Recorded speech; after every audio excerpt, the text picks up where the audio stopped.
queridos hermanos, con un poco de vergüenza me atrevo a dirigirme a ustedes a través de estos medios de comunicación ante preguntas de mis hermanos obispos sobre algunas circunstancias que la pandemia ha puesto de manifiesto en relación con la liturgia. He creído conveniente, probablemente para algunos les parezca un atrevimiento, dar o colaborar con algunas reflexiones para clarificar en la medida de lo posible. No pretendo en ningún momento tomar decisiones, no pretendo en ningún momento dar elementos definitivos, sino simple y exclusivamente dar algunas aportaciones que nos permitan entrar en diálogo. Los señores obispos, algunos de ellos me han preguntado sobre la comunión en la mano, sobre la comunión en la boca, sobre la comunión de rodillas y, ahora último, sobre la comunión recibida en un pañito que se pone entre las manos para recibir ahí al Señor. Esto nos plantea determinadas cosas. Yo quiero aprovechar esto para dar la instrucción que aparece en los libros litúrgicos antiguos, por lo tanto, en la tradición de la Iglesia. ¿Qué es lo que se ha dado? ¿Cómo se ha dado? Pero partiendo de una cosa, de que estamos también, a raíz del Concilio Vaticano II, en una renovación de la misma liturgia. Y una renovación que ha tenido como punto de partida un elemento muy propio del Concilio Vaticano II que se llama el regreso a las fuentes. Probablemente nosotros esto no lo hemos entendido muy claramente, porque para algunos el regreso a las fuentes planteado por el Vaticano II ha sido simplemente regresar a una de las etapas de la historia de la Iglesia.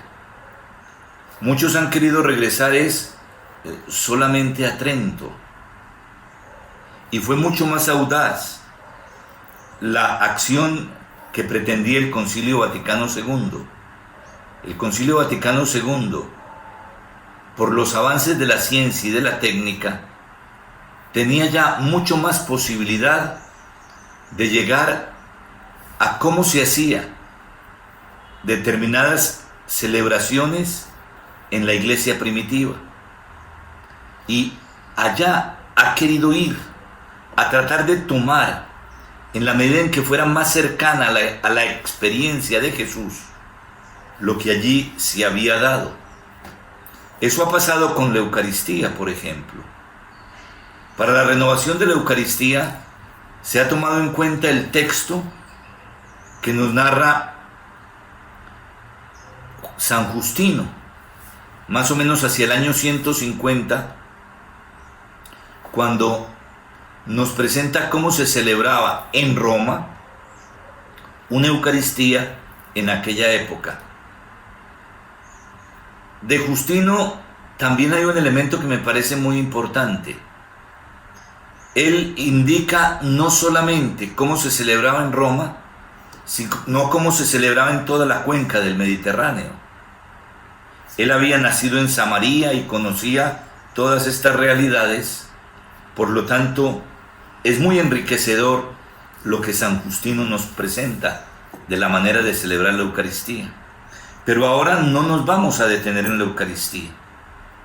Pensemos que el regreso a las fuentes no es simplemente un querer regresar ni al Concilio de Trento, ni tampoco a la Reforma Gregoriana, ni tampoco a otra reforma que se llamó la Reforma de la Curia Romana, que existió también en la Edad Media, sino que la Iglesia ha querido regresar porque tenía la posibilidad, frente al avance de la ciencia y de la técnica.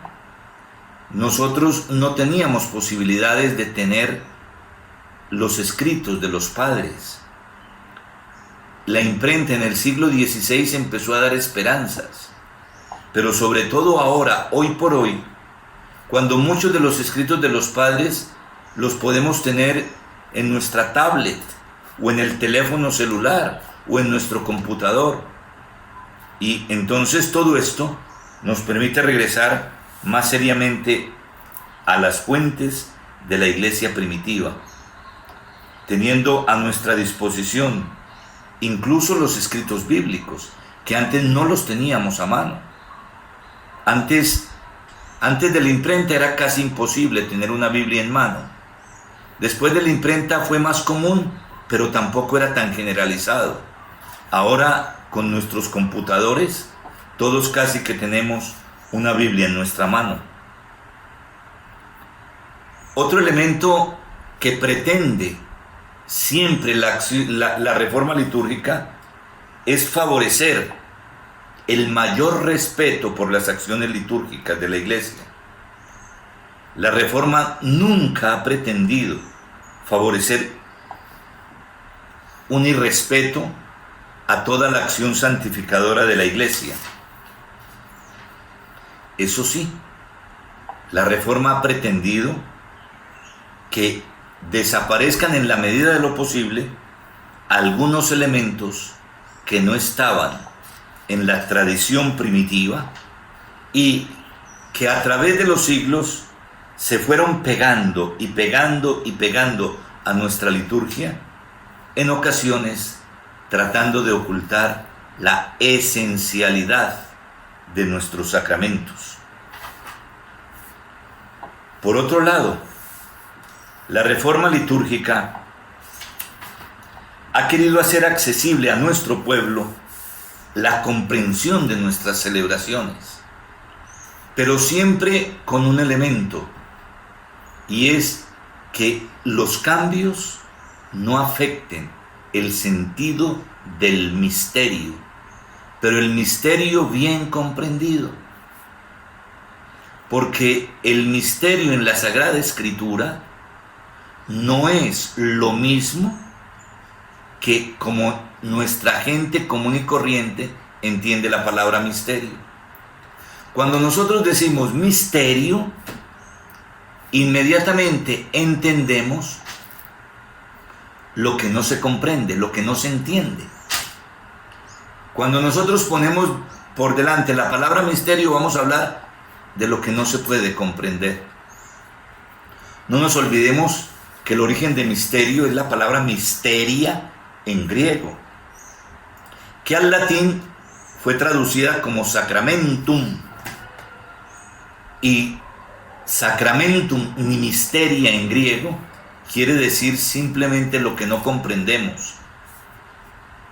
Misteria y sacramentum quiere decir dos cosas fundamentales: una primera parte que se revela y otra segunda parte que permanece oculta. Por eso nosotros siempre hemos definido el sacramento como un signo sensible, un signo que alcanzamos a captar y a comprender, pero que nos está dando otra realidad que va mucho más allá del signo, que refleja que nosotros no somos Dios, sino hombres, y por lo tanto es una realidad que nuestra inteligencia no alcanza a comprender. Pero hay una parte de ese misterio que se revela, que se manifiesta, y que nosotros hasta cierto punto podemos comprender. Otra parte que no podemos comprender. Si ustedes quieren comprender mejor esto, basta con que nos leamos el capítulo 1 de la carta a los Efesios. Y en el capítulo 1 de la carta a los Efesios San Pablo nos da claramente la interpretación de lo que es el verdadero misterio. Estos elementos yo quisiera que los tuviéramos en cuenta cuando vamos a hablar de todo esto. Cuando vamos a hablar de la comunión en la mano, de la comunión en la boca, de la comunión de rodillas o de la comunión con un pañito en nuestra mano.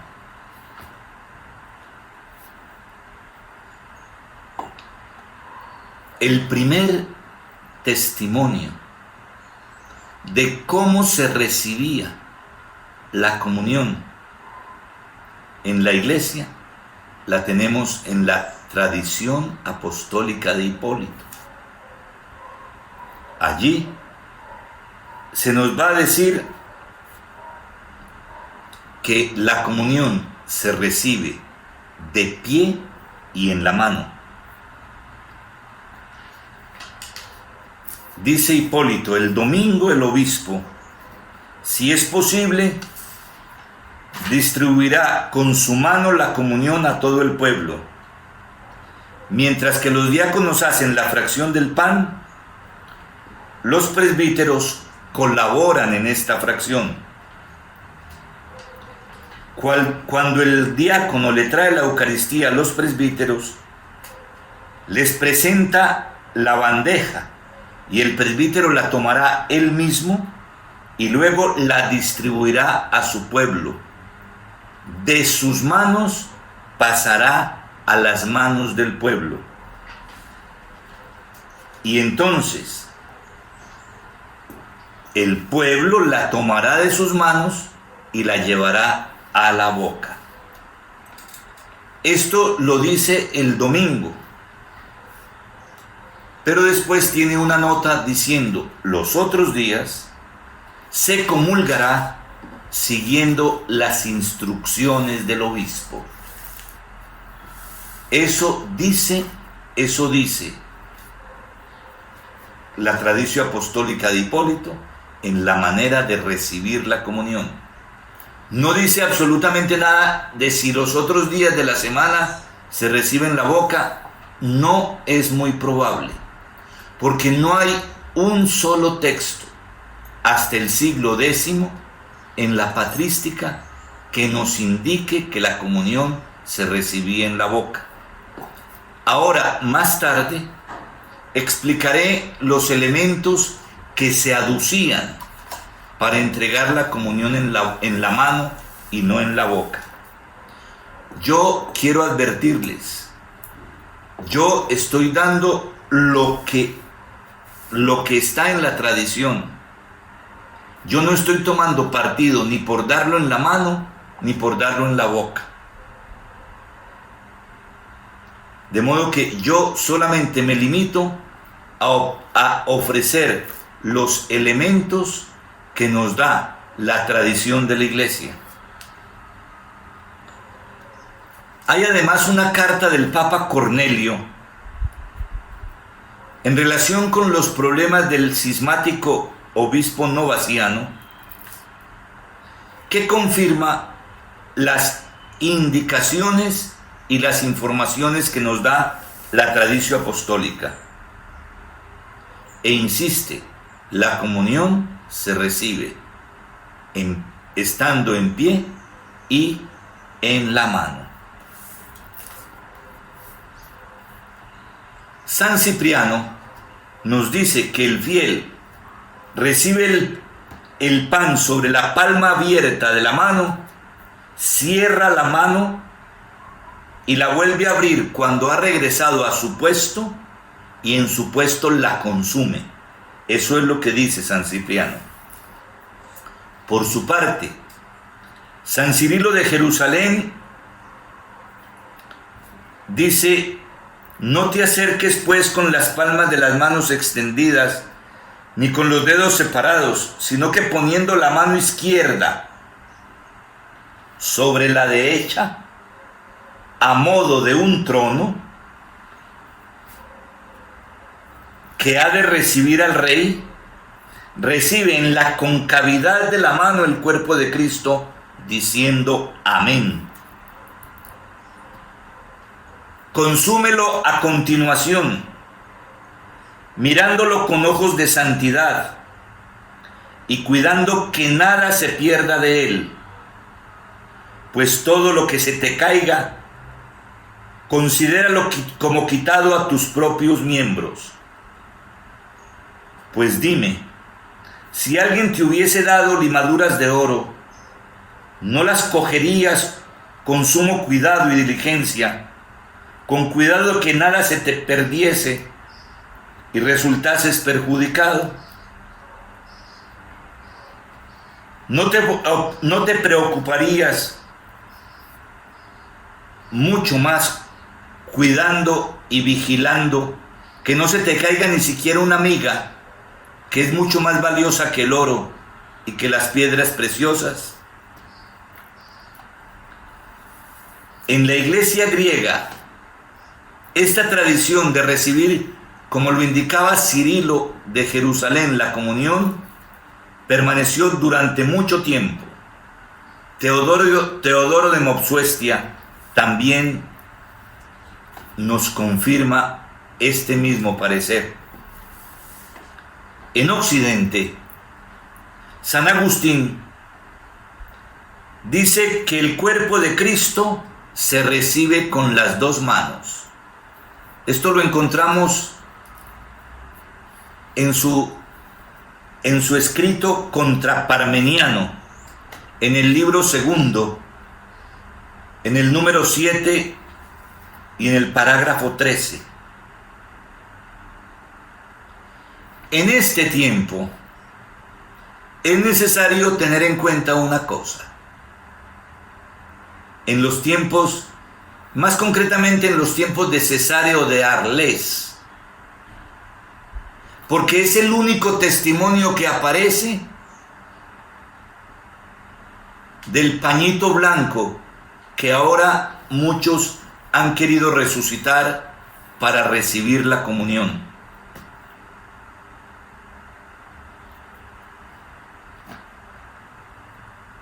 Solo en la región de las Galias, en el sur de Francia, de la actual Francia, a comienzos del siglo VI, se utilizó este trapito.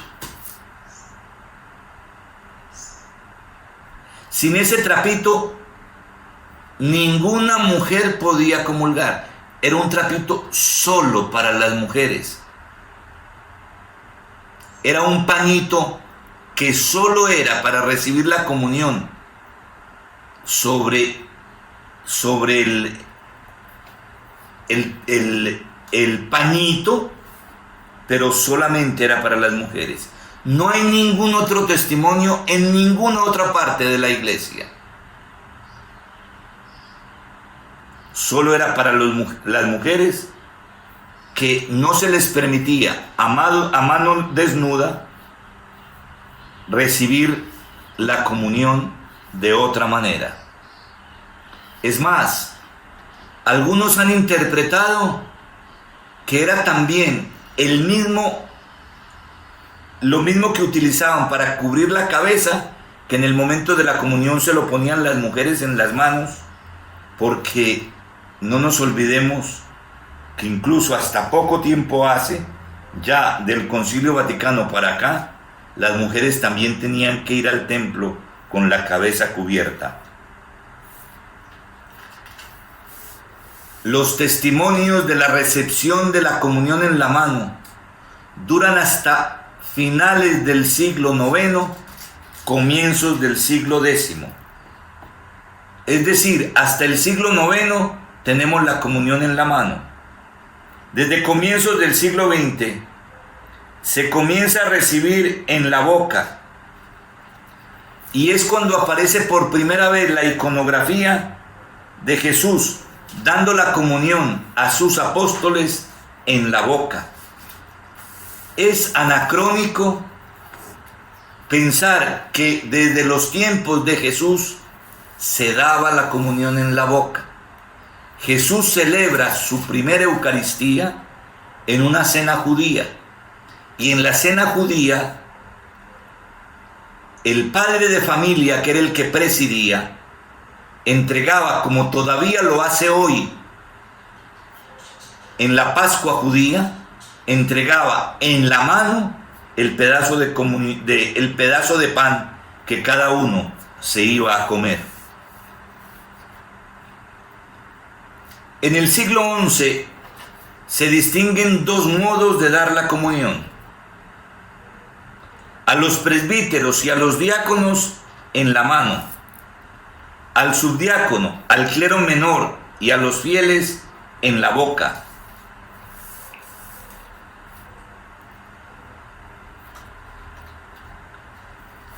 Tengamos en cuenta otro elemento que creo que también es importante que nosotros lo analicemos. Más o menos hasta el año 53 de la era cristiana, la Eucaristía se celebraba una sola vez al año. Se celebraba el día de la Pascua y no más. Más o menos hacia el año 50, 53, hacia ahí, la Eucaristía se empezó a celebrar todos los domingos. ¿Cuándo se empieza a celebrar todos los domingos? Cuando los cristianos son expulsados del templo en Jerusalén y de las sinagogas. Cuando ya no se les permite más la asistencia.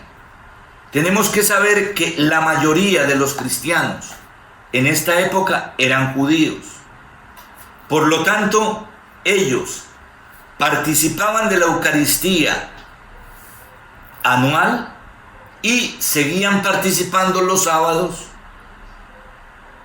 en su reunión sabatina, en su reunión judía.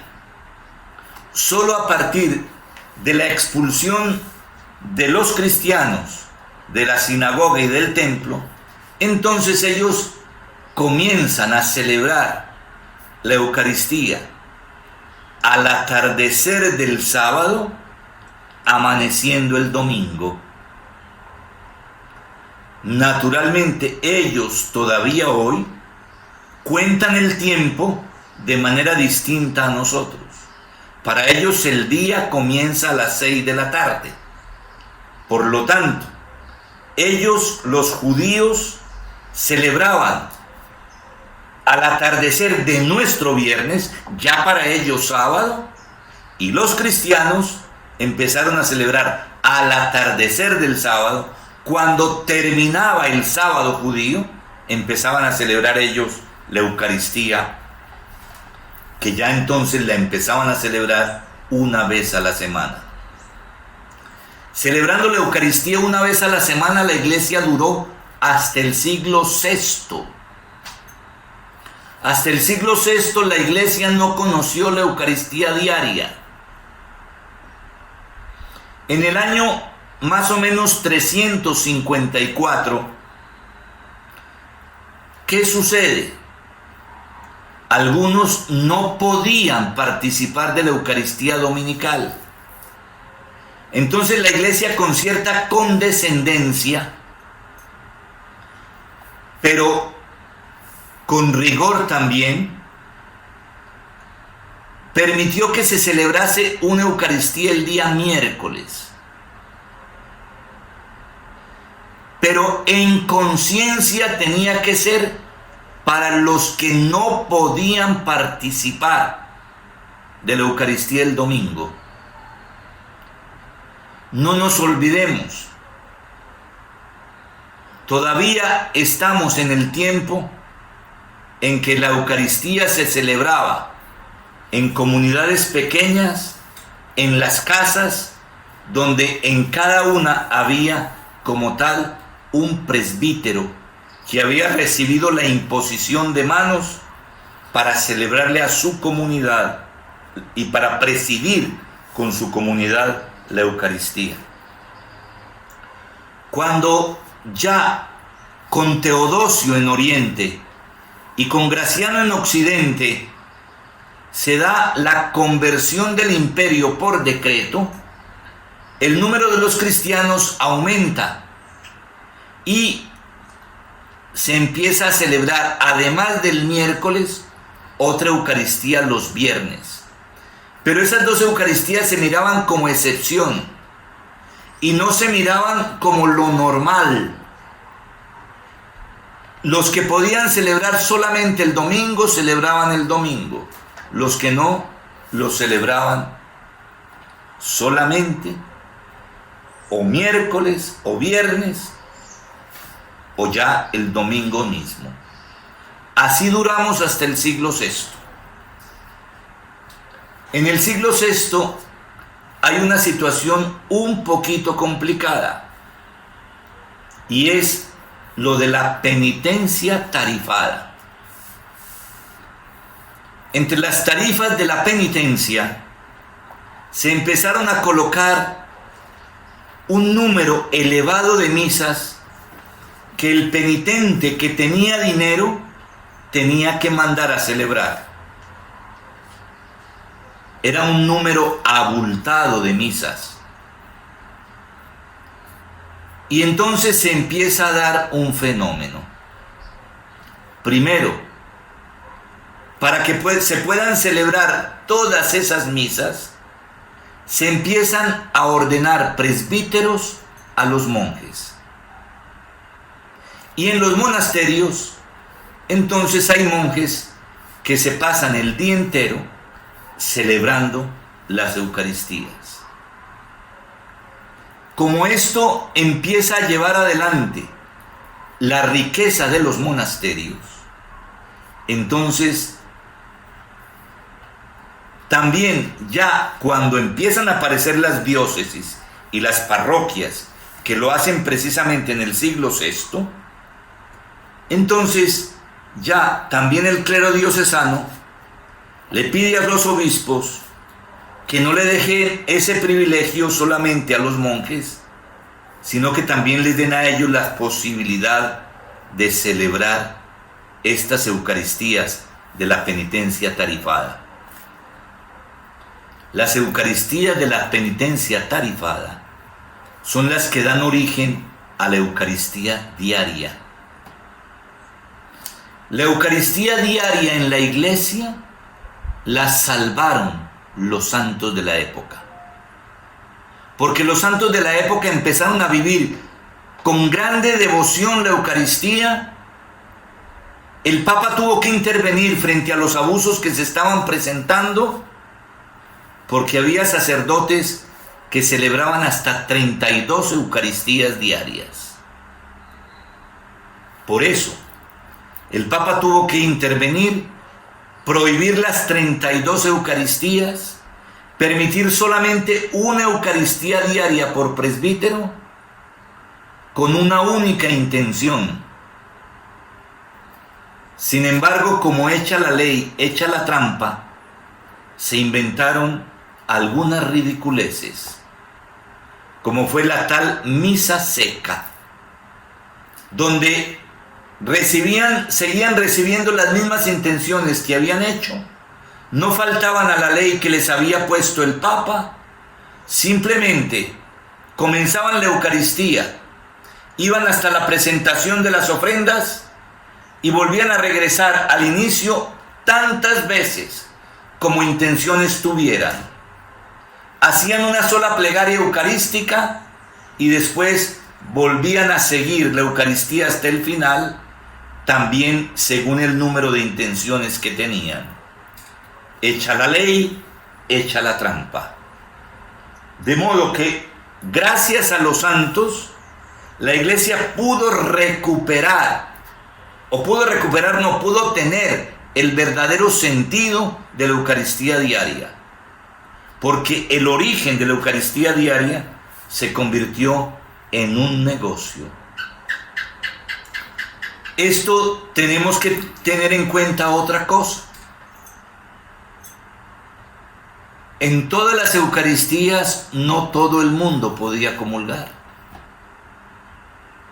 En la Edad Media era muy normal que una persona se confesara incluso varias veces al día, pero no podía comulgar sino una sola vez al año. solo estaba permitido al pueblo comulgar una sola vez al año. De San Luis Rey de Francia se cuenta que se confesaba 11 veces al día y que comulgaba una sola vez al año. Esto dura en la iglesia mucho tiempo. No nos olvidemos que hasta el Papa San Pío X, la comunión los fieles no la podían hacer todos los días. Tenemos el testimonio de varias de las santas contemplativas que anhelaban la comunión diaria y no lo podían hacer. A Santa Teresita del Niño Jesús, el Papa León XIII le da un permiso especial y muy especial donde le permite comulgar 3 veces a la semana. 3 veces a la semana. Pero era un caso excepcional. Lo más normal era que solamente pudiera comulgar un laico una vez a la semana. La comunión diaria para el pueblo, aparece con San Pío X. San Pío X fue de verdad un reformador enorme en la vida de la iglesia. Sin embargo, fijémonos una cosa. Hasta que no se empezó a recibir en el siglo XI la comunión de rodillas, hasta ese momento, hasta que no se empezó en el siglo XI a recibir la comunión en la boca, no se empezó tampoco a recibir la comunión de rodillas. Y la única razón que se encuentra para permitir la comunión de rodillas es la facilidad que se da para que el obispo o el presbítero coloque la comunión en la boca. No se da ningún argumento de mayor respeto, no se da ningún argumento en favor de que es que de rodillas se respeta más que estando en pie. Es más, los libros litúrgicos nos hablan muy positivamente de la posición de estar en pie. Los libros litúrgicos nos dicen que la posición en pie revela la dignidad que Dios ha colocado en el hombre al hacerlo a imagen y semejanza de Dios. Y que por eso precisamente, por haber recibido de Dios la dignidad de ser imagen y semejanza, nosotros nos presentamos ante Él de pie, que es también la posición del resucitado. Y que como hay que comulgar en gracia, nosotros estamos resucitados. Aquí no entraba absolutamente nada de estas realidades. Hay otro elemento que aparece también entre todas estas reflexiones, sobre todo entre la comunión en la boca y la comunión en la mano, diciendo que no podemos nosotros privilegiar ninguno de los dos miembros del cuerpo, ni privilegiar las manos, ni privilegiar la lengua, ni decir que una es más digna que otra. Y ellos decían, los que quieren decir y recibir la comunión en la boca, dicen que la lengua es más digna que las manos. Y se nos olvida que el apóstol Santiago, en el capítulo 3 de su carta, nos dice que el que no peca con la lengua es varón perfecto. Y que con la lengua pecamos más fácil que con los otros miembros. De modo que aquí sobraría precisamente el hecho de decir que es más digna la lengua que la mano. Por otro lado, ¿cuál es el problema? Esto se agrava en la época jansenista. Ahí es donde entra muchas concepciones de respeto que no era que antes hubiera un irrespeto, sino que quieren extremar con cuestiones que no son sencillas, que no son simples, que este es otro elemento de la liturgia, la sencillez. Quieren argumentar respeto para ir en contra de una sencillez que tiene la liturgia, que es mucho más clara que determinados gestos que terminan siendo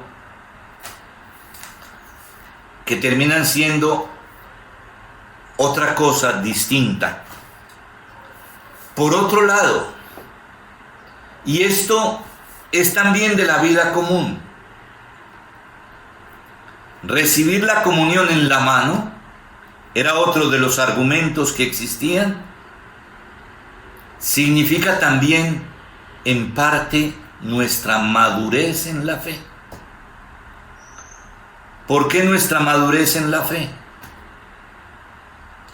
Nuestra madurez en la fe porque solo los niños pequeños reciben la comida ordinaria en la boca.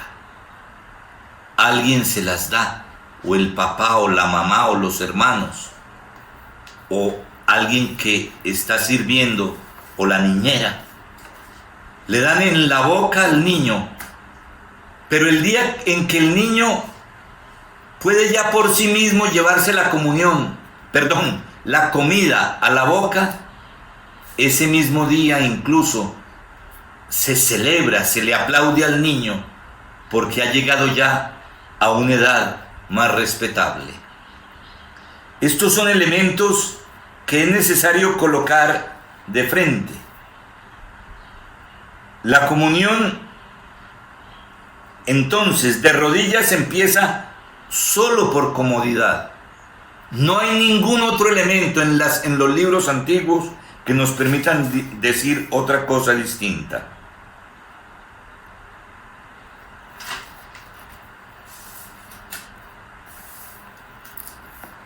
San Agustín nos presenta también diciendo que la comunión debe ser recibida en pie, haciendo una profunda inclinación.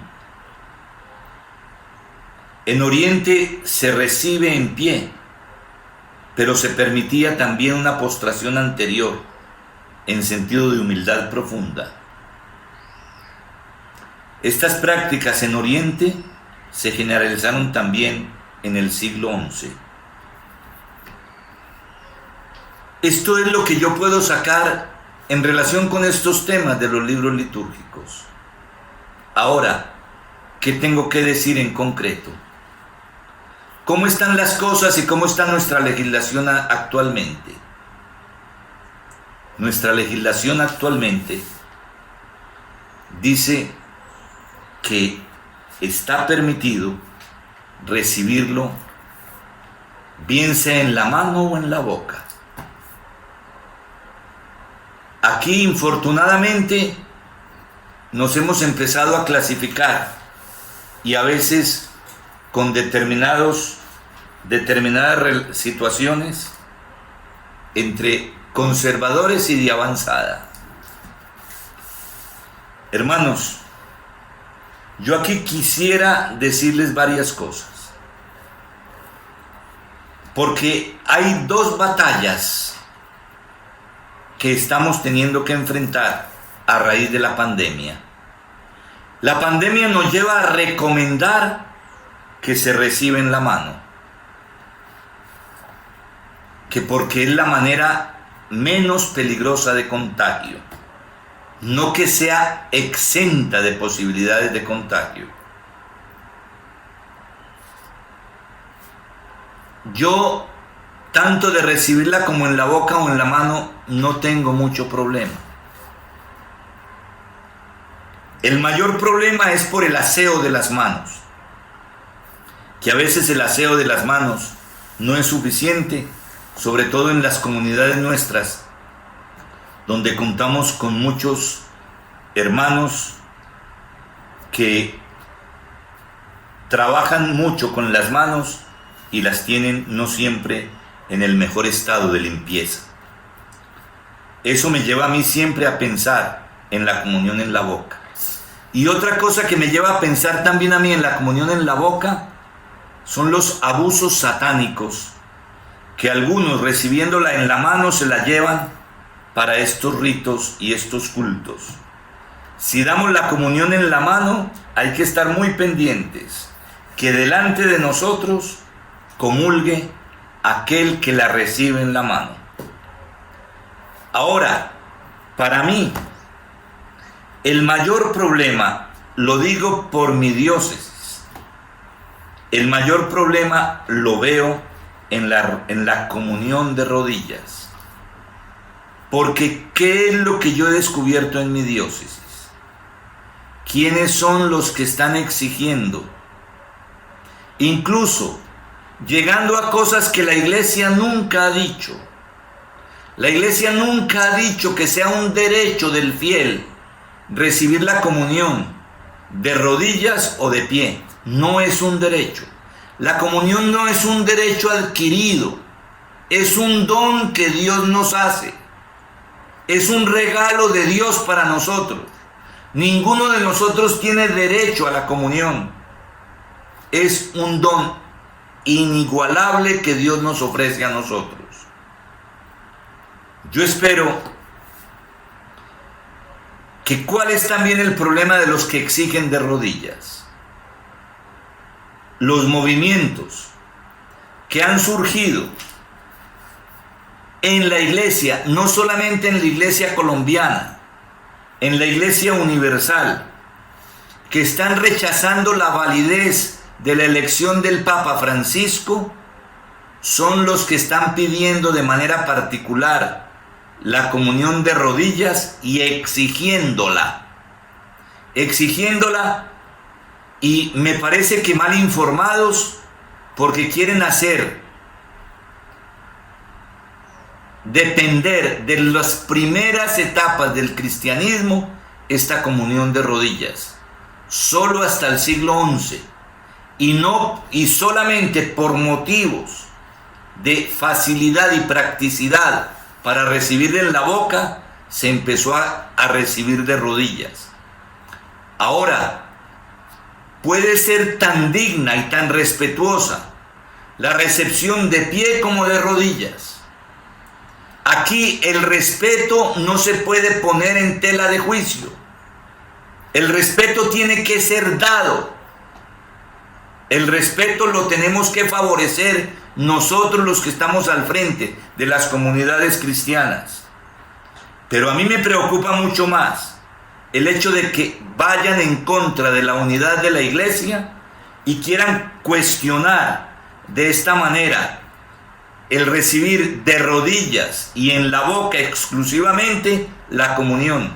Y ahí está el gran problema que se nos ha presentado ahora, porque es a partir de ahí donde muchos están casi que exigiendo hasta llegar a una dosis tal de que prefieren no comulgar a recibir la comunión en pie o en la mano. Hermanos, yo con esto quiero hacer unos aportes. Lo del pañito en las manos, lo que puedo decir es lo que dije. En la tradición de la iglesia no ha existido. Existió en una parte del sur de Francia y no más.